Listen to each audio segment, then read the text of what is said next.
Hi guys, and welcome to another video.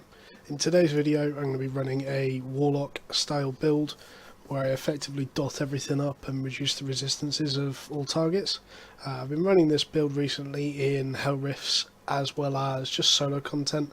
I'm finding I can pull sort of 3 or 4 mobs my tier and kill them all down AoE with ease, not really dying.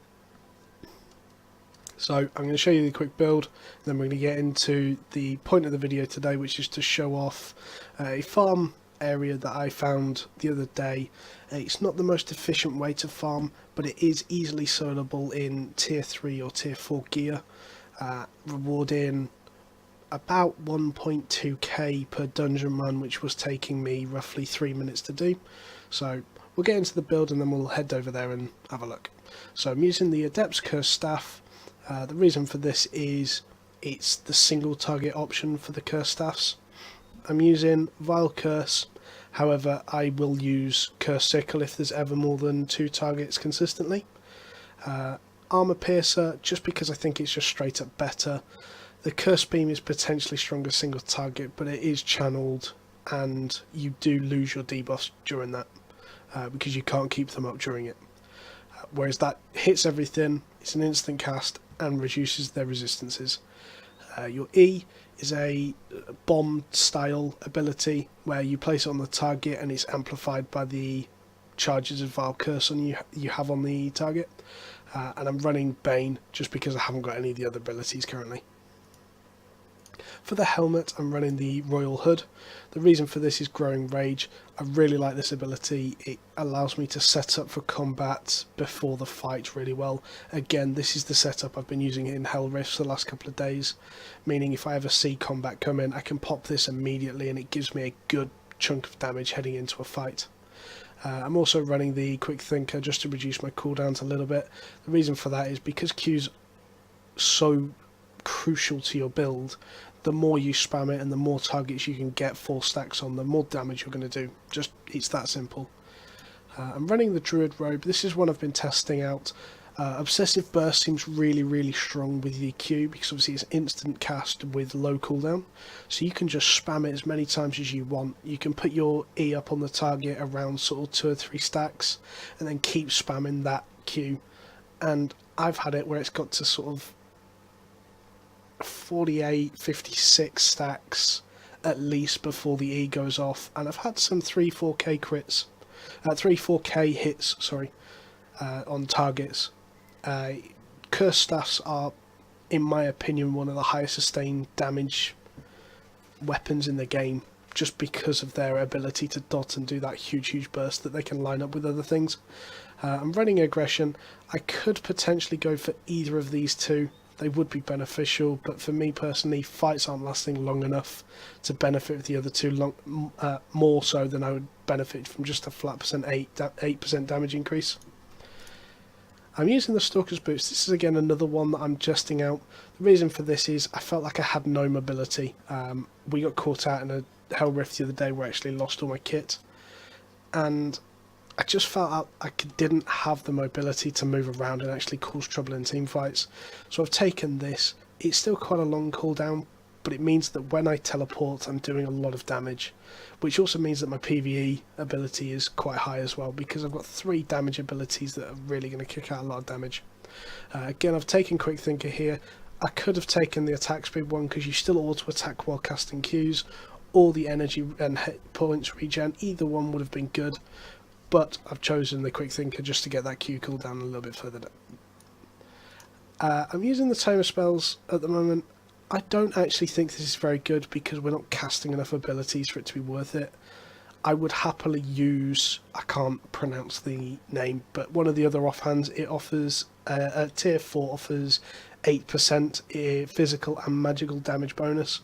That to me would be much better. I'm actually tempted to start levelling shields just so I've got a shield as well. But it's not something I've done yet. So that's the build that we're using. Obviously I've shown you the skills that we're using. I'm going to pause the video, head over to where we're heading to, and we'll get into the main part of the video. So we've arrived in Red Lake, and this is where this farm takes place. To get here we started in Limehurst, bearing in mind that's where my guild is situated. We've run to Birch Copse and we've run down to Red Lake. As you can see, this is a tier 3 zone. I'm currently running around in tier 4 and 5 gear, so this isn't going to be difficult. However, I was doing this in tier 3 gear without much of an issue. So the main focus on the farm route is that you run between these 3 camps in the centre. As you do a complete run, the first one starts spawning again, and it just makes for a nice cycle of XP. The mobs in there aren't particularly difficult, and there aren't many of them, which means you can rush the instances quite quick. If you start getting a little confident, or you're built like swords, you can potentially pull 2 or 3 mobs at the time as well. Obviously that speeds up your run exponentially the more you can pull. So what we're going to do is we're going to do a couple of runs. There are a couple of different types of bosses that can spawn, none of which really are going to pose much of an issue. This is actually the first time I've seen people here, but I imagine that we're a little bit too geared for that to matter anyway. So we're going to run into the entrance and hope they haven't just cleared this one out. Doesn't look like they have. So it's the same layout for all 3 dungeons. You will always get this mob at the start. The only thing to the only thing to consider with this mob is that he will put a shield up eventually that just stops him taking quite a lot of damage. That's the shield there. You just stop attacking him. It's really not worth fighting him. As you can see, my cursed staff exploded there, and that was him nearly dead. He took a severe amount of damage then. I'm quite strong here, probably a little bit too strong, so I'm just going to run through and pull just about anything I can, and just stack them up with my dot. This is the advantage to having low CDR, is that you can, CDR being cooldown reduction, is that you can just sort of run through and dot everything, and they do die relatively quick. So this is actually the first time I've seen people in here. I can't actually say I've seen people before farming this place, but it still doesn't matter. The more people actually means that you're going to clear it faster. I do believe you lose a little bit of XP, but it's not something you have to really worry about. So this isn't going to cause us no problems at all. He does 2 things. He puts a turret on the floor that fires in a line, and he does a conal thing that he started there. So they actually got the loot on that, which is a little bit annoying. It kind of doesn't allow us to show off the build at all. So we're going to race them to the next dungeon just to show that off. Obviously, if you do catch this at off times, when people aren't around, it's a lot better. The red bags, by the way, only have tier 1 stone in. It's nothing of extreme sort of importance. I don't even loot them, because if you wanted tier 1 stone, you could gather it a lot quicker anyway. Let's actually find out what level gear they have. Okay, they're tier 3. And he's tier 2, tier 3. Okay. So I'm significantly more powerful. But it must have been that they just got the tag on that. So we'll run to the next one. That's about the speed of which you can actually solo it anyway. It doesn't get any more difficult or easier with more or less people. It's not particularly hard anyway. So what we're going to do is run to the next dungeon. I never actually, even when I only had the tier 3 horse, I never actually got off my mount. I just kept running. If I pulled something, I pulled something. But I didn't actually ever kill it. I'm hoping this one hasn't been cleared out either. We'll run in and find out, I suppose.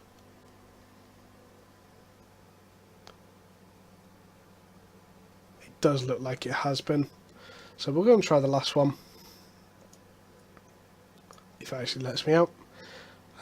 This is quite odd actually. This is the first time I've seen this actually populated. More so than like 1 person. And myself, obviously.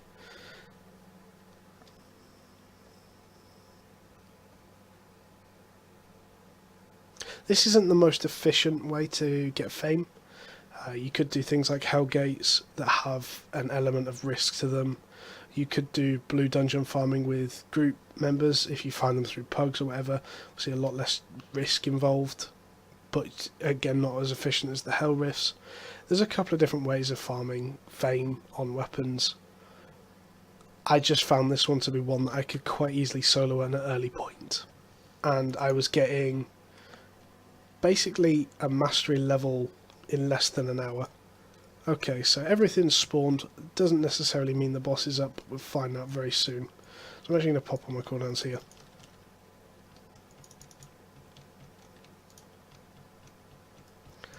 He's going to die very quickly. There we go. Just hit him for 1470 without a full stack of my bleeds. I do a severe amount of damage. So the boss is up and we're the only people in here. So we'll see how much fame he's actually going to give us. So when I found myself soloing this, I found that there was two different types of bosses. There were the smaller bosses that were things like the Pyromancer, the Archer, that were really easy to kill, had low health, were only giving me roughly 500 fame. And then there were the bigger bosses that were giving me 1,000 fame per kill, just over actually. They weren't particularly hard to kill, it just required a bit of kiting, and obviously I wasn't particularly geared either, so I had to actually kite around and it took a little bit longer to kill. So this is quite a low one. I don't imagine this causing us much of an issue. We're actually going to pop cooldowns here, and hopefully I didn't do that in time.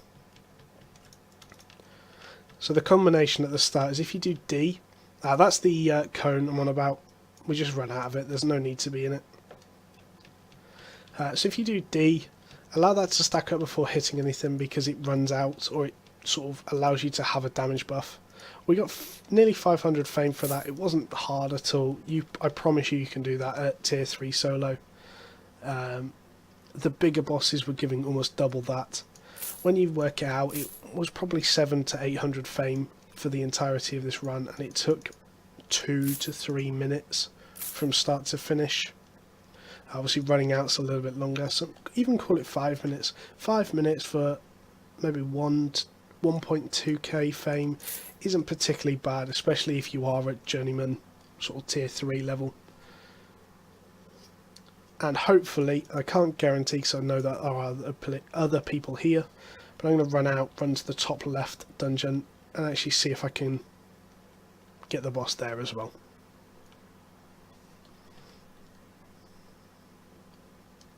I wouldn't recommend this at a higher level just because there are easier ways to go about fame farming. However, if you're bored or your guildies aren't on or anything at a lower level, I absolutely recommend this. I think this is a great way to just farm fame. I did this for quite a while when I was leveling up because I was behind the curve. I started late, and I'm now borderline tier 6 bows, and I've actually just completely restarted my weapons in going down staves, and I'm almost up to the tier 5 point already. So there is a guy in here, but it does look like all the mobs are up, so we'll find out what's happened if the boss is up. So we pop D, it activates on damage, so we'll do one attack and then we're going to do everything else. All I'm going to do is put my dots on him, and the dots themselves will take care of that mob.